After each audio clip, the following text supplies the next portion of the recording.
ریاست جموں و کشمیر کے ضلع شوپیاں کو پلوامہ سے جوڑنے والے رمبی آرا نالے پر 2007 میں تعمیر کیا گیا پل اتنا مخدوش ہو گیا ہے کہ وہ گرنے کے دہانے پر پہنچ چکا ہے۔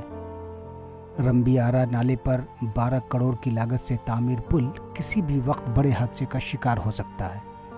گرچہ پل کے 500 میٹر ارد گرد نالے میں کھدائی ممنوع ہے، تاہم کھدائی کرنے والے افراد قوانین کو بالائے طاق رکھتے ہوئے پل کے متصل کھدائی کر رہے ہیں، جس سے پل کی بنیادیں کمزور ہو رہی ہیں اور پل کے ستونوں پر بڑی بڑی دراڑیں پڑ گئی ہیں۔ مقامی لوگوں نے انتظامیہ سے اپیل کی ہے کہ جنوبی کشمیر کے اکثر اضلاع کو آپس میں ملانے والے اس پل کے ارد گرد کھدائی کا کام روکا جائے تاکہ یہ پل محفوظ رہے۔